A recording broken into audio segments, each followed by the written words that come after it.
Welcome back to the On a Football Zone, and today we're reviewing the Premier League action from the weekend and looking ahead to the Champions League action, and starting things off in the Premier League where Liverpool secured a win away at Wolves. Big win for Liverpool, 3-1 was the score. Wolves took an early lead, but second half goals from Gatko and 85th minute from Robinson, late end goal from Bueno as well to seal the deal for Liverpool. Big win for them. Keeps their momentum going, and on the balance of play, you'd have to say Liverpool probably did deserve it, and yet, like I say, big win for them. But moving on into West Ham, as they took on Man City, James Ward-Prowse gave West Ham the lead in 36 minutes before it was Doku, Silva and Haaland with 3 late goals to seal the win. Man City, big win for them. They were dominant here. I think, despite West Ham's start of the season, you can really still see the gulf in quality and class between those two teams.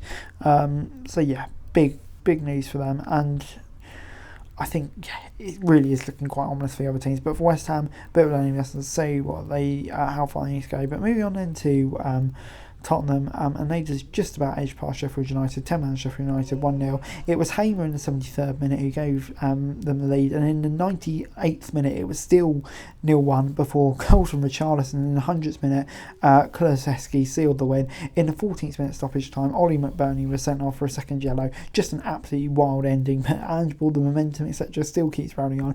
An incredible ending to that game. But Sheffield United, they'll be absolutely gutted, and they need to rebound from that. But moving on into Manchester United 1, Brighton 3 at Old Trafford. Danny Welbeck against his old club in the 20th minute gave it 1-0 before Pascal Gross and João Pedro made it 3.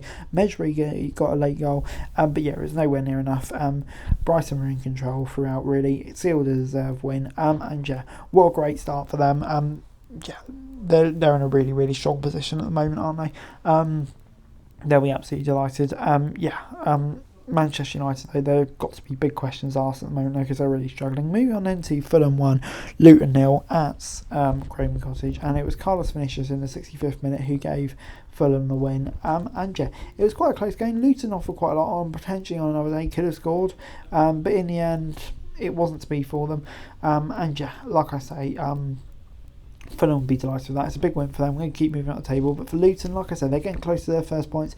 They'll kind of be getting a feeling now that it's got to come sooner rather than later for them. They'll be hoping that's coming soon. But moving on into Villa 3, Palace 1 at Villa Park. It was Edouard in the 47th minute who gave Palace lead through, and then 3 late goals for Villa again. Late show this weekend in the Premier League. Duran, Douglas Luiz and Bailey scoring goals. 98th minute winner, 87th minute winner, equaliser, etc, etc. Big result for Villa. Recovering late on. Palace will be gutted. They should have got an absolute least a point out of it at the minute. They'll be disappointed with that. But moving on then to Newcastle, as they took on Brentford at St James's Park, and Newcastle 1-0 win. It was Callum Wilson a penalty in the 64th minute. Some questionable decisions, goalkeeping, etc, etc in this game. I think coming out of this one, Newcastle will be happy to get the win, but at the same time, there still are, I think they'll feel areas where they feel they can improve. But for Brentford, it's a disappointing result, because I think they did play well. It's always going to be a free hit, but I think, in a way, they still will be disappointed. Moving on into a drama affair, as Bournemouth drew 0-0 with Chelsea. Bournemouth, it was a game which Chelsea probably controlled, but in the end couldn't get the breakthrough. And I think Bournemouth, to take a point against Chelsea, we know they kind of say Chelsea in isn't magnificent, but I think it's still a good point for them nonetheless. And like I say, Chelsea, for them, it just kind of feels like a repeat of last season. That's just so disappointing, because we expect a new Chelsea here, but it's just not really coming through. Moving on then to Everton 0, Arsenal 1 at Goodison Park. And it was 70th minute, Leandro Trossard getting a goal. Big goal for Arsenal. Kind of sets them on their merry way. Big result.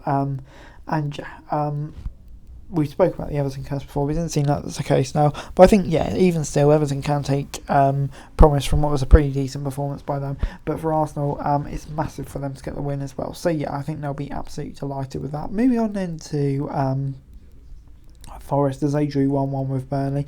And it was Al Madouzi, in the 41st minute giving Burnley the lead, but Callum Hudson-Odoi in the 61st minute gave Forest the equaliser. Foster was sent off late on for Burnley, but in the end didn't make a difference. There's very little to separate between two sides in this game. I would say a draw was definitely the fair result. I think Forest probably playing at home will be more disappointed with this. Burnley is a solid point on the road, so yeah, they'll be pleased. But moving on in for the Champions League first round, and yeah, AC Milan v Newcastle. What occasion is going to be? A big high caliber game to start things off, and yeah, of course Newcastle back in the Champions League for the first time in a long time in their group of death, and yeah, Newcastle in not bad form coming into this one. Still questions to be asked, I would say, still questions to be answered, but I think. Yeah, they'll be feeling positive and cautiously optimistic heading into this one, I think will be the words to describe it. And I think against Milan, I think Milan may have too much for them, especially at San Siro.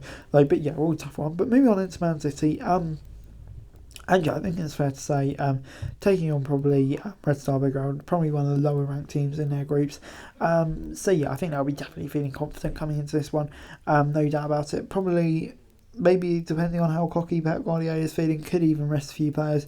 I think, yeah, this is a game that Man City will be hoping and probably expecting that they can get through without any difficulties. I'm going to say it'll be 3-0 to Man City. Moving on then to Arsenal as they take on PSV Eindhoven at the Emirates. And yeah, another big game for Arsenal. Obviously not been as long as Newcastle, but it has been a stupidly long time since the club of Arsenal stature have been in the Champions League. So yeah, big moment for them too. They'll be feeling optimistic coming into this one too, I think. So yeah, it's a game which they should be winning, but it's by no means is a gimme for Arsenal. So yeah, I'm going to say they'll get a 2-0 win, and I think it'll be a great atmosphere at the Emirates too. But moving on into Bayern against Manchester United, and yeah, we've seen how Bayern started the season really well. They got, who we've got in their team. They've got likes of Harry Kane in their team, etc., etc.